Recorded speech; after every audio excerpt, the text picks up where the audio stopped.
Yeah, I'll tell you, if you'd given me $20 billion last year, let me just do whatever I wanted to do with it, I might have done well also with it. I mean, this money was taken from the American people.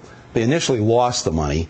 These investment firms, these banks, they lost all this pension funds, people's money. And after they lost our money, they then came to us and said, hey, give us more to cover the losses. I mean, it was absolutely insane. You say capitalism is an evil, and what you want is democracy.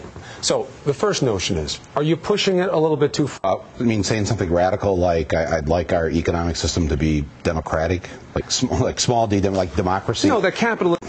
It's essentially, the Catholic priest that I interviewed and the bishop and the Pope. The last three popes, actually, to some extent, have talked about the sin of capitalism in terms of how it's a form. The way I put it is, it's a form of legalized greed. It really is about trying to make sure that the richest 1%, which is what we have now, the richest 1% have more financial wealth than the bottom 95% combined. 1% equal 95%. I mean, that's not democracy. That's not a fair system. And you and I have no say in this. The people watching this, we have no say in how our economy is run. So in other words, it's not democracy. That's really what I'm asking for here.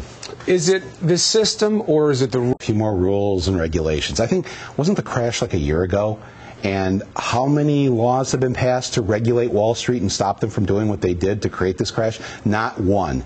Not one regulation in a year. So that's just a lot of hooey talk to get people, not really focused on what needs to happen, which is that you essentially have a Ponzi scheme going on here. I mean, everybody was on Bernie Madoff and how horrible he was and all that, but really the system itself is set up so that only the people at the top of the pyramid actually make off like bandits, and everybody else in the rest of the pyramid is meant to believe that, if they just work hard, they can get to the top of the pyramid too. But of course, you can only put a couple people at the top of the pyramid. So Michael's angry.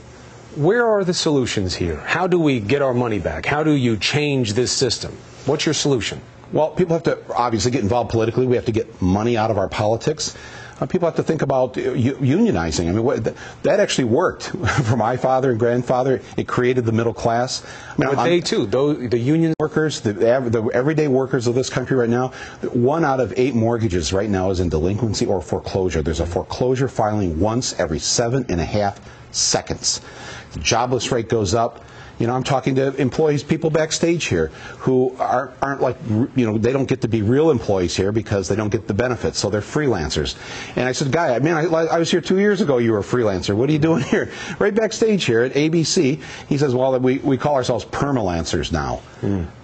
That's because, and they don't get to share in the just the basic benefits that an employee used to have who worked here.